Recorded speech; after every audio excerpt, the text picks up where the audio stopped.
Hi there. This is a video I wanted to do just to give some quick examples of how to do the ladder instead of a long video that goes through everything. This is last night's math homework, which the kids should have done. We went over it in class, and we added some notes on the side. First, they should have the 2 steps you need to do to use the ladder. Step 1 being to find the common factor. In order to help with step 1, we have the numbers that we want to check. These are all prime numbers. We know that a 2 works with the numbers if they're even. We know that a 3 works with the numbers if the sum of a number works with a 3, meaning it has 3 as a factor. We know that 5 is a factor if the ones place value has a 5 or a 0. In addition to these 3 basic ones, a lot of times 7, 11, and 13 are helpful. Well, at least 7 is. 11 and 13 you'll usually find if you find that it works with a smaller number. These ones, however, don't have a very good trick. We use these by knowing our math facts, and for those students who are not great at math facts, that multiplication chart in the assignment book is always going to be useful. If you've checked all of these things and there's still no common factor, the common factor that's left is 1. 1 works with everything, but when you get a 1, we're done. There's nothing else to do. Once you find a common factor and place it in a spot, move on to step 2, which is to find the leftover number 1 and number 2 using common factor. And then finally, there's these notes down here telling you which numbers to use on the chart to help you figure out the GCF and the LCM. Let's see how these look in practice. If we start at number 6, our 2 numbers that we're trying to find, or work with rather, are 14 and 18. The first common factor we can use is going to be a 2, because 14 is even, 18 is even. So we'll write down that 2. That was step 1. Now we're going to find our leftovers.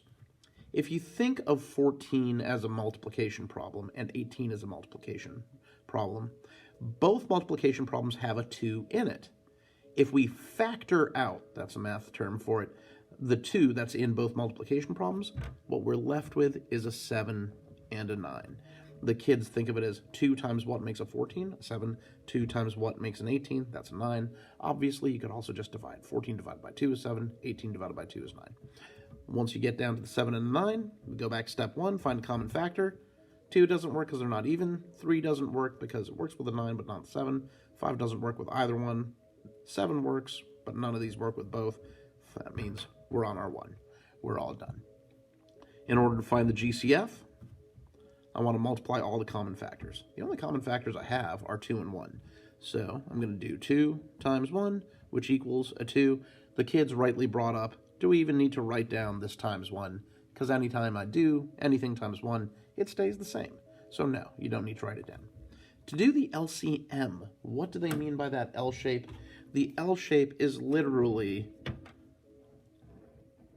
going around in an L. There's my L shape. Maybe it looks a little bit more like Tetris. We use our GCF factors and then add in the factors that remained from number 1 and number 2. I said add, but what I mean to say is use all of that in your multiplication problem. So I'll be doing 2 times 1, because that's in my common factor column. And then I'm also doing times 7. And then finally, I'm also doing times 9. Now from here, kids might want to go in order. Do 2 times 1 is 2, times 7 is 14, and then 14 times 9, which most people would have to figure out. However, because it's multiplication, we can certainly do these in a different order. For instance, you could do the 7 times 9 and get a 63, and then if you're good at mental math, double that in your head. 63 times 2 would be 126. On the other hand, if you're multiplying, 4 times 9 is 36. Regroup that 3. 9 times 1 is 9, plus 3 is 12. You get 126 that way. Going a little faster. 15 times 25. 15 and 25. 2 is not going to work because they're not even. 3 is not going to work. It'll work with the 15. 1 plus 5 is 6. That works. 2 plus 5 is 7. Doesn't work. 5. Got a 5 in both ones place values, so 5 works. 5 times what equals 15? Got a 3. 5 times what equals 25? 5. Those are my remainders. Now I go back to step 1, find a common factor. 2 doesn't work. 3 doesn't work. 5 doesn't work, because it only works in one of them, not both. 7, 11, and 13 are all larger than my numbers, so they won't work. So once again, 1, we're done. GCF is going to be my common factors, 5, and I'm not going to bother writing down times 1, I'm just getting a 5. And then finally, our LCM, make that L shape, 5, skip the times 1, times 3, then times 5. I tried to bring up to the kids that they're usually pretty good with quarters. If you see the opportunity to make a 25 by doing 5 times 5, do that first. 5 times 5 is 25, then do the times 3. You'll get 75. On the other hand, if you went in order, you get 5 times 3 equals 15, then multiply times that remaining 5. 5 times 5 is 25. Regroup. 5 times 1 is 5 plus 2 is 7. Final one, number 8. We look at 20 and 24. 2 is going to work because they're both even.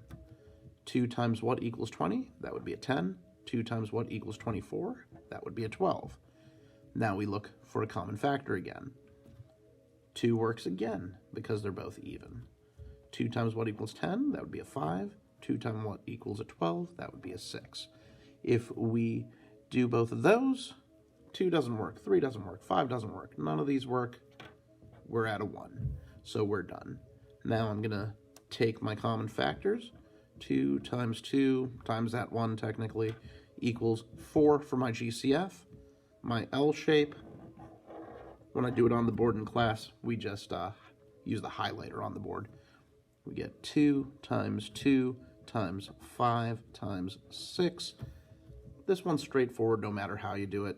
2 times 2 is 4, times 5 is 20. 20 times 6 equals 120. If you really wanted to, you could do 4 and 30, then do 4 times 30 equals the 12 with the 0 on the end for the 30, making 120. No matter how you group it, you'll still up with your 120. That's basically it. That's how they all work. Let me show you one that's slightly more complex than these, just as a further example. Let's imagine for a moment that we had on our common factor chart, what am I trying to do here? Let's do maybe a 28 and a 42. Both of these are even, therefore I'm going to pick 2 right away. Some kids might notice, because they know their math facts, that both of those work with 7. It is okay to do the 7 first. 2 times what equals 28? That's a 14. 2 times what equals at 42? That's a 21. Something that I showed kids, not everybody knows their long division yet. So if you don't know 2 times what equals a 28, go ahead and do yourself a favor. Break it down like this and do it piecemeal. You know you're going to have a 2-digit answer, so look at the tens place. 2 times what would give me a 2 in the tens place? That would be a 1. 2 times what would give me an 8 in the ones place? That would be a 4, and I'll get my 14. I can do the same thing with my 21, or not my 21, with my 42. 2 times what equals a 40? That would be a 20. 2 times what equals a 2? That would be a 1. That would give me my 21. In any case, 14 and 21, some kids are going to be tempted to put a 1 here because they don't know their facts. You need to check every single thing every time if you're not good with your facts. Check the 2. They're not both even. Check the 3. 1 plus 4 is a 5. Therefore, 3 doesn't work. It doesn't end with a 5 or a 0. 5's not going to work. 7. Oh, I looked on my multiplication chart. 14 and 21 are both on the 7 row. 7's going to work. 7 times 2 equals 14. 7 times 3 equals 21. 2 and 3, nothing in common except for a 1, so we're finished. My GCF is going to be 2 times 7, technically times that 1, but that just makes it stay the same, at a 14. LCM is going to be 2 times 7 times the 1 technically, times this 2, times that 3, because it makes that L shape.